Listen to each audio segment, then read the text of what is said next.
We keep things rolling here on the Sports Cubicle. I'm your host, Mike Mercado. He's the one. He's the only. He's Paul Chivari. We got the Peanuts and Cracker Jacks. It is time, my friends. The snow is gone and baseball is here. And we have had a lot of fun talking about the Chicago Cubs on this episode. Shout out to Rich Eberwein who joined us. But, Paulie, we're going to take a bigger look at the National League and take a look at what the Cubs are going to be competing with, and how it all might shake out. There was a lot of news that hit all the coasts in the National League from Atlanta all the way to Los Angeles, and I think it's going to be a fun season in the National League specifically. I think there's a lot of competition in the NL. Before we go deep diving into it, your thoughts generally of looking into the National League in 2024. Are you excited? Does it have a chance to be the power division, the power league in this year's MLB season? Where are you generally, big picture? Well, I guess, yeah, it's been since, 2021, since the last time we had a National League team win the World Series. That was the Braves, of course, the Dodgers in the pandemic season. 19 was the Washington Nationals.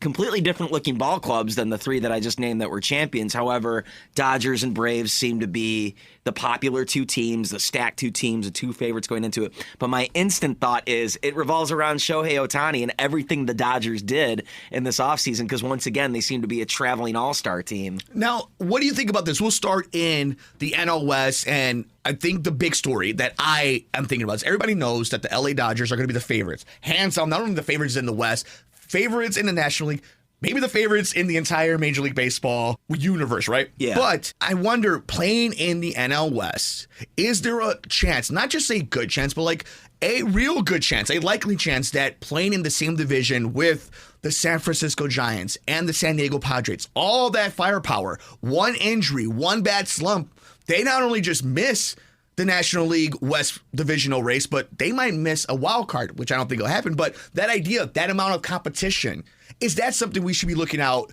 in the National League West specifically, with already the given they're the favorites?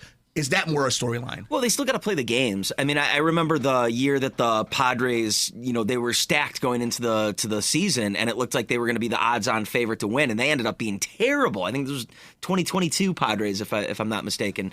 And of course, they reloaded once again, got their 2023. They had to, they fell apart once again. No, okay, 2021 Padres. Now that I remember this, because the 2022 Padres made the playoffs and had a late run. The 2023 Padres were supposed to build on that, and they ended up being a disaster. Right. So depth is important, but being loaded with all-stars doesn't necessarily just make you, a great team. But at the same time, I look at Los Angeles, and it's not just all-stars. These are former MVPs or current MVPs. Right. They're Betts, Freeman, Ohtani. Who am I missing? There's got to be one more in there. It's insane. It's getting to the point where they're moving Betts around the diamond just so that they can load more stars into the field. Was it Will Smith behind the plate? There's all sorts of great players on the Dodgers. Now, yeah, one or two injuries, especially in the pitching department, could ruin teams. When I look at this roster, or look at this division, I see, of course, the Dodgers, so stacked, so much depth, they could handle a couple of injuries and be okay. They have a deep farm system as well as that. Arizona, kind of the same sort of story. They have, I think, a little bit less of a treasure trove of all-star players compared to the Dodgers, but we saw what they were able to do last year. When you have healthy pitching with Zach Gallen and Merrill Kelly amongst all the guys that they have, they could make a deep run. Pitching will still take you far as long as you have enough offense and enough pitching to get you there. I think San Francisco did great things to improve in this offseason. I think San Diego, with that late trade for Dylan Cease, is interesting, but I don't think it's really enough to keep them in contention. And then I think the Colorado Rockies are always going to be a mess. Who knows if even if they spent money on some of the best ground ball pitching in the world, they're still in Coors Field. It's still kind of a rough environment, and I think they're still the Nolan Arenado trade killed them. The Trevor Story leaving moved them, and it's things that happened 5 years ago that are still affecting this franchise today. And I'm curious to see if they'll ever be able to work their way out of it. But yeah, it's a top heavy division. It's the Dodgers division to win, but I like the Giants and the Diamondbacks kind of putting a pause to that this year. And I'm so glad you brought up the Diamondbacks. I mean, that's another team that's going to be on their heels. We didn't even bring up like Max Muncy. We didn't even bring up that they have James Outman. Oh, yeah. That they're just stacked. Like, this is a team that, and eventually Shohei Ohtani will join that pitching rotation next year. So there's a lot, but and that rotation's already stacked with nasty. Yamamoto coming in from Japan. Bobby Miller's been a big emergence. So a lot of pressure on the Dodgers. The most pressure I think we've ever seen in this modern era of the Dodgers era, of the Astros era. Like, the most pressure is on this Dodgers team to win. It gives me vibes like the Yankees from like 20 years ago. Interesting. After getting beat by the Marlins when they were the favorite in that World Series. Okay. Even in that era, year by year, it was always the Yankees were the favorites or one of the favorites going into the season, and then they didn't make the World Series until 2009. So,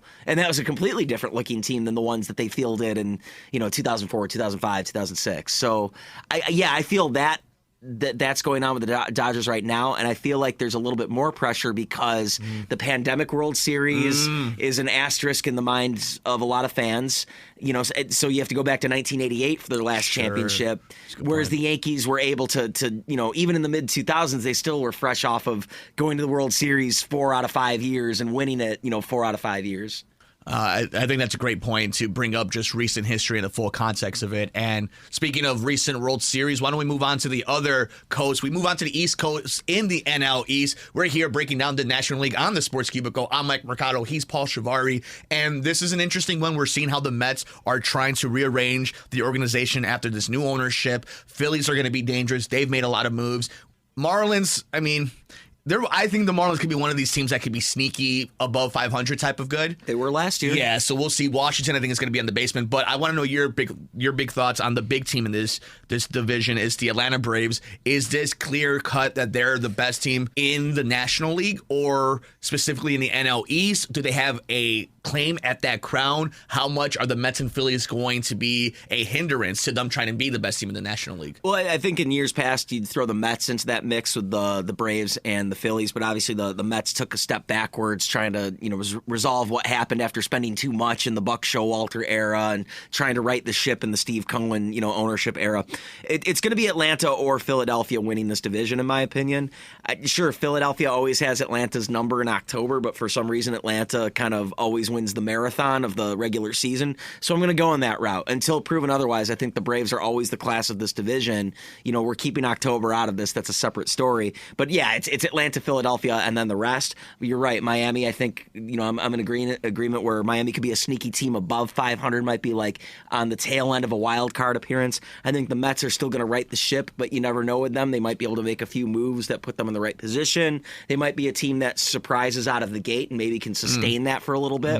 Washington will be the cellar dweller, though. But I think even regardless of any of the other teams having a good run, I still think Atlanta and Philadelphia are just too deep and too powerful to not be there in October or at the top of the division. I think it's going to be really fun, though. We're going to watch a lot of East Coast baseball. There's going to be a lot of games that are on primetime. But speaking about a lot of games that we're going to see and we're going to have our eyes on, the National League Central. Interesting one. Talk about top heavy. I wouldn't say that it's dominant top heavy. I would just say the best teams are just in the top of this division. The Cubs, the Cardinals, and I think the drop-off happens there. Cincinnati will be hanging around. Milwaukee has just shown everything that they are going to be on a rebuild. They're going to retool. They're going to get rid of contracts. And Pittsburgh. They have some nice players, but a lot of them will end up in the New York Yankees organization. So, Paulie, let me ask you this. We've talked about it with friend of the show, Rich Eberwine, about this. Were you on the Chicago Cubs, the Cincinnati Reds, and the St. Louis Cardinals in the National League Central? I don't think the Reds did enough to improve their pitching, but I still think it's such an impressive lineup. The fact that, Ellie De La Cruz with how great he is. He's awesome. Spencer Steer. The fact that they added Jamer Candelario to this mix. I think sneaky. 1 through 9, I think they have a great batting order no matter who's in it, how they want to mix it up. It's going to be exciting. They're going to put up runs. The problem is they never really address their pitching, so that's going to be an issue for them. I don't think it's going to be enough to win the division. It's the Cubs' division to win, no matter what. I think their pitching is just stacked. They brought back Bellinger. Bringing in Shato Imanaga from Japan, I think kind of bolsters that rotation a little bit. Hector Neris in the end of the bullpen, whether he's going to be setup or closer, I like it. I think the Cardinals took a step backwards. Interesting. I think that they had starting pitching concerns, and they thought that they addressed it with Sonny Gray and Lance Lynn, and I think there's another guy in there. Yeah. We saw what happened to Lynn last year. Despite the fact that he tied the record for most strikeouts in a game by a White Sox pitcher, he still was struggling last year and giving up a lot of runs early in games, not making it past the 5th, 6th inning in some regards. So if they consider Lance Lynn to be an improvement to the rotation instead of a guy that's going to just bolster a little depth in the starting rotation, that's an issue right there. Sonny Gray has an injury that might delay him at the start of the season. Sonny Gray's a great pitcher. The problem is he's getting older and older, so you got to hope that you can get 30 starts out of him, and even then that might be a problem because we don't know when he's going to make his debut with his hamstring injury. So I don't think St. Louis addressed the problems that they had. I think a lot of guys had bad seasons last year, but I don't expect that all of them are going to have career years this year. It's the Cardinals. They're a great team. They're deep, but they're not the world beaters or the killers that we always remember them being. And keep in mind, we're still in the post-Yadier Molina era, and I don't think they've made the playoffs without him. So it's definitely the Cubs division to win. It should be a tight one. I think the Pirates are going to be sneaky good, but at the same time, I don't think they're going to be sneaky good or they're going to be that much better than the 76 wins that they got last year. I think they might flirt with 500. I think Milwaukee took a huge step back with losing Corbin Burns and Brandon Woodruff, and especially their manager Craig Counsell going to the other side of the division with the Cubs. So it's going to be a weak division. But that's great if you're a Cubs fan because, I think I would put money on the Cubs winning the division this year because they're the odds-on favorite. Yeah, put money on winning the NL Central at about 86, 87 wins, and I think you're good to go. And nothing beyond that. I don't think they're going to have a deep playoff Well, run, but at the same time, we'll see what they end up doing between now and October, if they're going to add to the roster, what they're going to do. And the one thing that's in our baseball Bible here on the Sports Cubicle, it's 2 different seasons. It's 162, and it's the postseason. So all you got to do is get into the dance and hope for the best. Paulie, before we leave, I want to give you some the rankings. The Dodgers are the odds-on favorite. You could probably get them mostly averaging about plus 170 to win the NL. The Braves hanging around plus 250. The Phillies probably around plus 650. The Cardinals at plus 1,400. And the Cubs at plus 1,600. So just some food for thought for all you to win the pennant or win the World Series? To win the pennant. Okay. So just we're the favorites. Okay, I like that plus 1,600 with the Cubs because they could surprise in October. That pitching is deep. Cardinals are hanging around about plus 1,600, plus 1,400 as well. So people will have some love for the Cardinals also. I think the Cubs are a better value. You heard it here. We got more coming up next here on the Sports Cubicle. I'm Mike Mercado. He's Paul Chivari. Hey, keep in mind we got AL preview next week as well as the full ML preview where we'll give you our pennant winners, our World Series winners, and the MVP predictions. And we keep things rolling here on the Sports Cubicle. I'm your host, Mike Mercado. He's Paul Chivari, and it has been a very baseball-heavy episode, rightfully so, as we've been breaking down all the news that's been going on in Korea with Shohei Ohtani and breaking down what should be, hopefully, not a miserable season over in the south side of Chicago. Make sure you guys go to the archives to check out our conversation with Cubs insider Rich Eberwein, who gave us a lot of information heading into the Cubs season. We've talked about the National League. We've talked about the south side. It is now time, speaking of the South Side, to look at the grand picture of the American League this coming up 2024 season. And Paulie, before we get into each division, big picture, when you're looking at the American League in 2024, what intrigues you the most heading into the spring/summer? What intrigues me? Of the American League, specifically in 2024. I guess let's see if Texas and Baltimore can replicate the success that they had last year while they have, the big teams like Houston and the Yankees and the Rays breathing down their necks. The teams that have been there before, done it, and are expected to do it. Can these, I don't want to call them like the little programs or the out-of-market programs, but what Baltimore is doing is really exciting. The fact that they won the division last year with what they have and how they're young and exciting, they have all this talent. And then meanwhile, Texas, all this talent, helmed by Bruce Bochy. So I think, Baltimore and Texas are the two teams I'm really excited about and how they're going to stave off some of these bigger teams. So let's start off in the American League East because I'm with you with the Baltimore Orioles. I'm very excited to see what they do in that division, what they do with that young roster, what they do in that division where we've seen New York make certain type of investments. We've seen Tampa Bay trying to ride this ship of replenishing their major league roster after making some moves themselves. Toronto is going to be interesting. Boston, if they're going to be a basement dweller. But I really want to get your thoughts on how you think the AL East plays out because as somebody who's interested in Baltimore, wanted to see them come out of that tough division, how do you think it shakes out? I think Baltimore wins it again. I just think there's just so much depth. The fact that, they even have guys that haven't even made their debut yet that are going to be be supposedly great, like Jackson Holliday, the son of Matt Holliday. But the fact that last year you had like Gunnar Henderson, the rookie of the year, but like he almost could have been in the argument for MVP. And I think he could replicate that this year. I also think that Grayson Rodriguez will take a step forward, and the fact that now they have Corbin Burns in the rotation. The downside is you don't have Felix Bautista anymore as your closer until he comes back from Tommy John surgery, which I don't think is going to happen this year. Not this year, I don't so they have to rely on Craig Kimbrell, who's been in decline, these past few years. And if Kimbrell was in such high demand as a closer, why hasn't he stayed with any of the teams that he's been with over the last few years? The Cubs, the White Sox, the Dodgers. So I think that's going to hurt them in the long run. Is how bad is the bullpen going to be for Baltimore? May the best team win. Tampa Bay Rays, I think, took a tiny step backwards, but I always doubt them, and they always prove me wrong.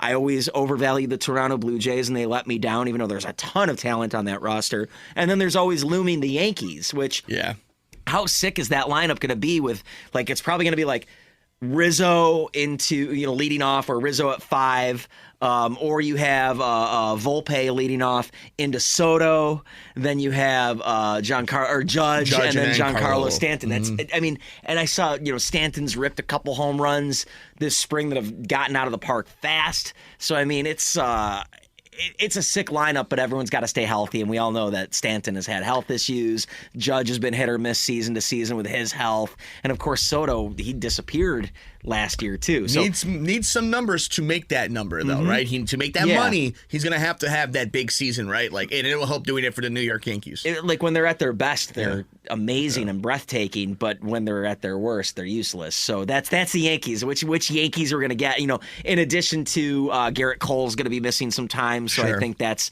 gonna hurt them because I don't think they have a strong pitching staff. They're gonna have to hope that Nestor Cortez does better. Carlos Rodon is kind of hit or miss. So Red Sox are going to be bad expected this year. So, I think that's kind of how it plays out. I don't know if I got it right in that order, but I definitely think Baltimore at the top, Boston at the bottom, the middle three you can kind of mix around there. As the season goes on. So that's going to be a fun race. So I'm with you. There's going to be a lot of excitement, a lot of intrigue in the American League East. Want to go head on to the other coast. Let's go to the AL West where the killers are. The killer bracket, right, is going on. You have the Texas Rangers, the defending World Series champion Texas Rangers, the Houston Astros, the Seattle Mariners, the Angels, and the Athletics. So sad what's going on in Oakland right now. We'll talk about it as the season goes on and see how the fans and how baseball interacts with that organization over the next 6 months. LA obviously losing the biggest player in sports, and maybe a blessing with the story going on right now to see how that plays out. But the top three, I'm guessing until Houston finally has the head chopped off, you're going to wait to see if they're going to actually disappear. They're always going to be in contention in the American League West. Seattle, I think, would be a lot of fun with a player you and I think baseball lovers loving Julio Rodriguez, and obviously Texas, just a deep lineup, scary pitching. Where are you at in the American League West? I think Texas is going to win the division and close it out this year. They almost won the division last year, but lost it on the last day of the season. But then you saw when they got into the American League Championship against the Astros, they took care of business. They get to the World Series. They win the whole thing. They looked strong. It's basically the same team coming back. You don't have Mitch Garver anymore, but it's like, he wasn't really a catcher for them anyway. It was a DH. They have plenty of great hitters, Adolis Garcia, Evan Carter coming back. Of course, Corey Seager's still on that roster. Marcus Semien, Nathaniel Lowe. Jonah Heim is a great hitter behind the plate. So I think they definitely have the talent. And keep in mind, if DeGrom stays healthy, Jacob DeGrom, that could only help them going forward, having one of the best pitchers in the league who missed half the season last year with an injury. So, I like that team. Not that I think it discredits Houston, but I think it'll be interesting with Joe Espada as their manager versus Dusty Baker. Shouldn't make that much of a difference because Espada was the bench coach, but I'm wondering how that comes into play. The part that I think is really interesting about them is having Josh Hader as their closer. I think that's a difference maker right there. We'll see ultimately what the Astros end up doing. But the Astros, to me, are kind of like the Braves or maybe the Dodgers, where until someone proves that they aren't the best, then I'm going to pick them to be the best. Although this year I think Texas edges Houston by a couple of games for the division, but you can flip-flop those two teams, either way for me. It's either Houston or Texas winning that division. Stay up late if you're a baseball lover, if you got the MLB package, if you're on YouTube TV, stay up late for those West Coast games because the AL West is going to be a lot of fun. There's a lot of stars that play out Julio over Rodriguez, there. Mike Trout. We haven't even talked about the guys on the other teams yet. Yeah. The AL West is a lot of fun, so make sure, don't let the East Coast bias take away even us here in the Central. As much as we love Central Division baseball, make sure you stay up to watch AL West baseball. But speaking of Central baseball, where there's going to be snow for the first month and a half of baseball, why don't we talk a little bit about what's going on there? Obviously, if you listen to the NL special, we talked about if you're here locally in Chicago, things you can look forward to, things that you can keep an eye on scouting in your own division. It's not so much the case here in Chicago. In the AL side of the Central, you have the Twins, the Tigers, the Guardians, the Royals, and the White Sox. And I want to know your thoughts. We've heard, the gripe and the sorrow and the realness of what's going on with White Sox Nation. You can hear that here on this episode of the Sports Cubicle. But let's talk about the AL Central big picture. Where are you at on this cold division? To me, it seems like Minnesota's the only team that has it together. I could see Detroit or Cleveland making a run. Obviously, Kansas City and Chicago are just kind of a hot mess. Maybe Kansas City could surprise some people. I don't think so. We already talked about the Sox, Devin and I, and how much of a mess that is. But someone's got to win the division, unfortunately. So I think it'll go to Minnesota. I think I really want to see the Tigers do it this year. I think they got a ton of young talent. But I just don't know if they have enough to really keep it going. Yeah, in Cleveland with Stephen Vogt as their manager, that should be interesting. But at the same time, maybe that hurts them because Terry Francona is a great manager. And seeing him step away and having a rookie manager come in, maybe that hurts them this year. And of course, we don't know what the big picture is. Are they going to trade Shane Bieber, or are they going to make some moves to rebuild for their future? We don't know exactly where Cleveland is standing right now, but anybody could win this division because I don't see anyone truly running away with it. When I say Minnesota's the best team, I have them at 89 wins this year. So someone has to represent the division in the playoffs. I think it'll be Minnesota. I won't be shocked if it's Detroit or Cleveland. I'll be floored if it's Kansas City or Chicago.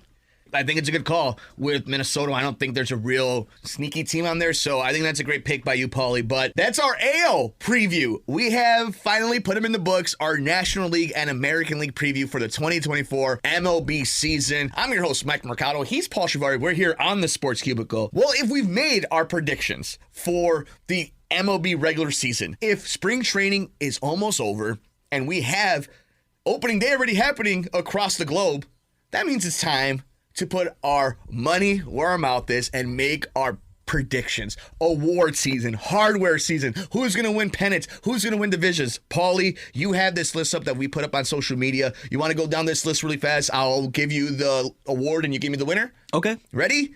American League MVP. Who do you have winning? Julio Rodriguez, but I have Aaron Judge and Gunnar Henderson up in the running as well. I have Julio Rodriguez winning the MVP award as well. The NL MVP, who wins it? Oh, it's hands down Ronald Acuna Jr. After what he had last year with his, the first guy to do, 40-60, 40 home runs, 60 stolen bases. He's been one of the hottest players over the last few years. But, of course, Mookie Betts and Freddie Freeman and Shohei Ohtani and, Bryce Harper. There's so many in the National League. I was going to make it Shohei until this week has happened. I'm with you. It's Acuna Jr. Well, keep in mind, Shohei is not going to be pitching this year, too. So I think that kind of takes him out of the race. So he's going to really have to make up for it with his bat. Not to say he can't do it. Right. It's just, I think that's always the edge that Shohei has had, is that he's the two-way player, and this year he's going to be a one-way player. So thinking about how baseball writers of America think, my thought process would be like, see, he can do it, even with Tommy John surgery happen. I thought the story was both from now on. But that'd be a hard case if, let's say, Freeman has 35 home runs and Mookie has a great season. You know what I'm saying? You've seen that happen. We've seen that happen where sometimes your teammates are so good, it splits the votes up. 100%. AL Cy Young, you and I both agree on this one. Who do you have winning? Corbin Burns, and I would have said Garrett Cole if he didn't miss the first month of the season, or if he's not going to miss the first month out of the season. But Corbin Burns on the Baltimore Orioles, he's going to have more protection than he had in Milwaukee. He's going to be the leader of that staff. He always had great strikeout material. But Luis Castillo from Seattle, Joe Ryan from Minnesota, those are some exciting players to watch out for as well. So this is one where you and I disagree with, but it's a very close one. The National League Cy Young, who do you have winning? Okay, I went with Logan Webb. on this one, and Zach Wheeler's another That's good one my from pick. Philadelphia. Yeah, Zach I mean, Wheeler's of course, my pick. Aaron Nola, his teammate. Yeah. I put Yoshinobu Yamamoto out Could've been there, a bounce back. but when I wrote this, Yeah. this is before I found out he was going to get rocked in the first inning of his first game, so I might kind of pull back on that one. But at the same time, there's a lot of talent in that whole league, so I like. Wheeler's great. I probably would have picked him, but I feel like Webb is going to be, destined for a breakout season here. Let's go to the And of course, now Blake Snell's on the Giants That's too, which I interesting. didn't know that when I made these predictions originally. Let's go really fast. Give me your AL and NL rookies of the year. Jackson Holliday for Baltimore, and I put Yamamoto for the Dodgers, but of course, keep in mind Jackson Chourio, 19 years old, making his debut with the Brewers, could be exciting. And the grandson of the win, Young-Hoo Lee, going to the San Francisco Giants. Give me your NL manager of the year, because you and I both agree on this one, and I think it simply is if they win the division, he's the manager of the year. Not only do we agree on something, we agree on something that involves the Cubs, because Craig Counsell jumping over to the Cubs in this division, it's the Cubs division to win. Yeah. And of course, since the Cubs just missed the playoffs last year, even if they're the favorite going into it, even if he does the job that he came in here to do, it still would be really neat to see Counsell lead the Cubs to a division title. So I have Counsell being the National League Manager of the Year. Yeah, that's simply, to me, if he wins the division, he wins that award. American League, I'm going to go with you on this one, but I'm really iffy on it because it